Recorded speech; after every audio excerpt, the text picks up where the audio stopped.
आपने छोटा पैकेट बड़ा धमाका तो सुना होगा, लेकिन म्यूचुअल फंड्स के मामले में ये कहावत सही बैठती हुई नजर नहीं आ रही है, क्योंकि फंड्स के मामले में ये कहावत फिलहाल उलट साबित हो रही है। अब आप सोच रहे होंगे कि आखिर हम बात क्या कर रहे हैं। दरअसल हम बात कर रहे हैं मिड कैप और स्मॉल कैप फंड्स के बारे में। अक्सर कहा जाता है कि स्मॉल कैप फंड्स में भले ही रिस्क ज्यादा होता है, लेकिन रिटर्न भी उतना ही ज्यादा मिलता है। लेकिन लेटेस्ट रिपोर्ट बताती है कि एसआईपी में रिटर्न के मामले में मिड कैप फंड्स ने स्मॉल कैप फंड्स को काफी पीछे छोड़ दिया है। तो चलिए मनी9 की इस वीडियो में हम आपको बताएंगे कि आखिर ये क्या है पूरा मामला, म्यूचुअल फंड्स रिटर्न पर क्या कहती है लेटेस्ट रिपोर्ट, और क्यों लॉन्ग टर्म में mid cap funds fitter and stronger साबित हुए हैं। तो अगर आप भी एसआईपी से करोड़पति बनना चाहते हैं तो आपको ये समझना जरूरी है कि स्मॉल कैप फंड ज्यादा रिटर्न देंगे या फिर मिड कैप फंड्स, क्योंकि गलत सिलेक्शन आपकी सालों की मेहनत को डुबा सकती है। तो सबसे पहले आपको ये बताते हैं कि आखिर मिड कैप और स्मॉल कैप फंड्स या फिर मिड कैप और स्मॉल कैप कंपनियां कौन सी होती हैं। तो पहले मिड कैप कंपनियों की बात करते हैं। इनका जो मार्केट कैप है वो 5,000 से 20,000 करोड़ रुपए के बीच में होता है, और वहीं जो स्मॉल कैप कंपनियां होती हैं या जो स्मॉल कैप फंड्स होते हैं उनका मार्केट कैप 5,000 करोड़ से भी कम होता है, और ये इनके बीच का एक डिफरेंस है। अब सवाल उठता है कि कहाँ निवेश करना ठीक रहेगा। सिर्फ ज्यादा रिटर्न देखना ही काफी नहीं होता, रिस्क और स्टेबिलिटी भी देखनी बेहद जरूरी है। इकोनॉमिक टाइम्स की रिपोर्ट के मुताबिक लॉन्ग टर्म में मिड कैप फंड्स ने स्मॉल कैप फंड्स से ज्यादा और बेहतर रिटर्न दिया है। यानी कि अगर आपने 7 से 10 साल तक मिड कैप फंड में निवेश किया होता तो आपको ज्यादा स्टेबल और बढ़िया मुनाफा मिलता। अब आते हैं उस रिपोर्ट पर जिसकी हमने कहानी में शुरुआत की थी, जिक्र किया था कि आखिर क्या लेटेस्ट रिपोर्ट है, रिसर्च क्या कहती है। तो इक्वेरस क्रेडेंस फैमिली ऑफिस, इनके एक 15 साल का डिटेल्ड एनालिसिस इन्होंने किया है, जिसमें देखा गया है कि एसआईपीज के जरिए निवेश करने पर मिड कैप और स्मॉल कैप फंड्स ने क्या रिटर्न दिए हैं। तो अगर 3 साल में देखा जाए तो मिड कैप का जो औसत रिटर्न है, एवरेज रिटर्न है 3 साल में, वो 13.9% रहा है, यानी कि करीब करीब 14% रहा है। वहीं स्मॉल कैप का जो एवरेज रिटर्न है 3 साल के अंदर, वो करीब करीब 12% के आसपास का रहा है। 5 साल का देखा जाए तो मिड कैप का एवरेज रिटर्न 17.5% के आसपास है, तो वहीं स्मॉल कैप का एवरेज रिटर्न 15% के आसपास यहाँ पर देखा गया है। 10 साल में मिड कैप का एवरेज रिटर्न 17.3% रहा है, तो वहीं स्मॉल कैप का एवरेज रिटर्न 15% के आसपास रहा है। 15 साल का अगर यहाँ पर ड्यूरेशन देखा जाए तो मिड कैप ने एवरेज जो रिटर्न दिया है वो करीब करीब 17% का दिया है, और वहीं स्मॉल कैप ने एवरेज जो रिटर्न दिया है वो 14% के आसपास का है। तो इस डेटा से साफ होता है कि हर टाइम फ्रेम में मिड कैप्स ने स्मॉल कैप्स को पछाड़ा है। एसआईपी की 10 साल रोलिंग रिटर्न भी मिड कैप में ज्यादा कंसिस्टेंट और स्टेबल यहाँ पर नजर आई है। अब ये तो हो गई कि एवरेज रिटर्न कितना रहा है इनका अलग अलग टाइम ड्यूरेशन में, या 3 साल में, 5 साल में, 10 साल में, 15 साल में। अब एक बार बात करते हैं कि मिड कैप और स्मॉल कैप का मिनिमम रिटर्न क्या रहा है।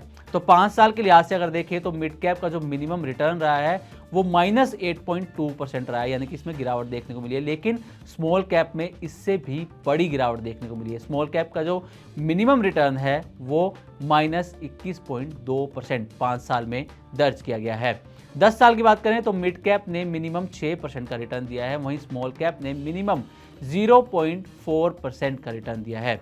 15 साल में मिड कैप मिनिमम जो रिटर्न रहा है मिड कैप फंड्स का वो 8.7% रहा है, वहीं स्मॉल कैप का मिनिमम रिटर्न करीब करीब 4% के आसपास का देखा गया है।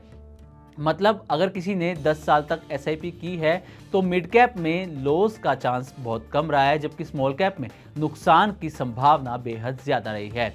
अब अभी तो हमने बात करी कि मिनिमम रिटर्न इनका कितना रहा है मिड कैप और स्मॉल कैप का। अभी जान लेते हैं कि मिड कैप और स्मॉल कैप फंड्स का मैक्सिमम रिटर्न कितना देखा गया है। तो 5 साल के लिहाज से अगर बात करें तो मिड कैप का जो मैक्सिमम रिटर्न है वो 35.3% रहा है, वहीं स्मॉल कैप का जो मैक्सिमम रिटर्न है वो 37.8% 5 साल में दर्ज किया गया है।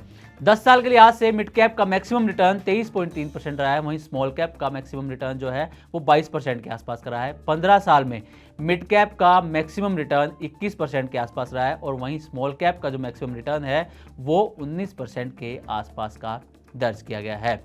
ईटी की रिपोर्ट के मुताबिक इक्वेरस के चीफ इन्वेस्टमेंट ऑफिसर चंचल अग्रवाल कहती हैं कि मिड कैप्स ने स्मॉल कैप्स के मुकाबले लॉन्ग टर्म में बेहतर रिस्क एडजस्टेड रिटर्न दिए हैं।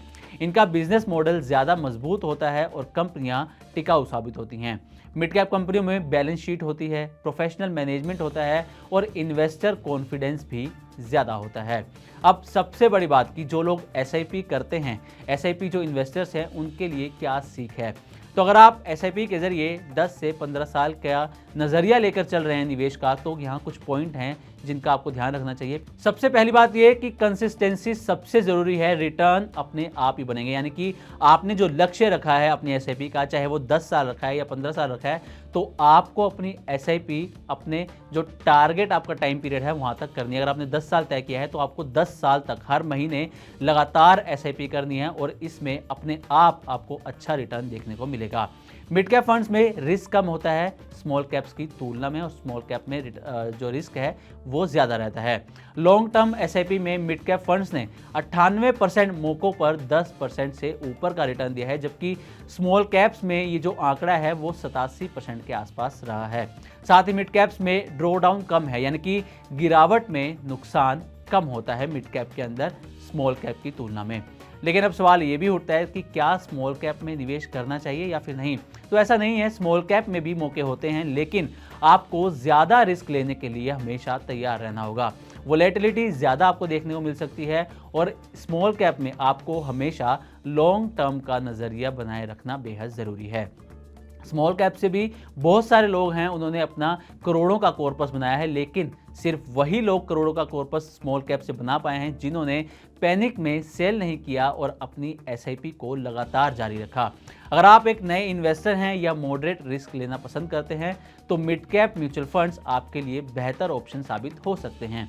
स्मॉल कैप में बहुत ऊंची उड़ान हो सकती है, लेकिन अगर गिरावट आई तो सबसे पहले इन्हीं में सबसे ज़्यादा नुकसान देखने को मिलेगा। तो उम्मीद करते हैं कि हमारी तरफ से दी गई जानकारी आपको अच्छी लगी होगी। इसी तरह की और भी वीडियोस के लिए देखते रहे मनी9 और सब्सक्राइब करें हमारा चैनल। साथ ही बिजनेस और पर्सनल फाइनेंस से जुड़ी तमाम खबरों को आप हमारी वेबसाइट money9live.com पर भी पढ़ सकते हैं। मनी9 लाया है मेंबरशिप प्रोग्राम मनी9 प्राइम। अब आपके दिमाग में कई सारे सवाल होंगे, मसलन आखिर क्या है ये मनी9 प्राइम, आपके लिए यानी दर्शकों के लिए इसके क्या फ़ायदे हैं, और एक बड़ा सवाल ये कि मनी9 प्राइम से आखिर जुड़ना कैसे है। तो इसकी पूरी जानकारी हम आपको देने जा रहे हैं। मनी9 प्राइम में 3 प्लान होंगे, इकोनॉमी, स्टैंडर्ड और वीआईपी। तो फटाफट ज्वाइन कीजिए यूट्यूब पर मनी9 प्राइम। ज्वाइन करने के लिए मनी9 के यूट्यूब पेज पर जाइए, होम पेज पर मिलेगा ज्वाइन बटन, इसे क्लिक करें, अपनी पसंद का प्लान चुनें और बस हो गया, अब आप रहेंगे सबसे आगे।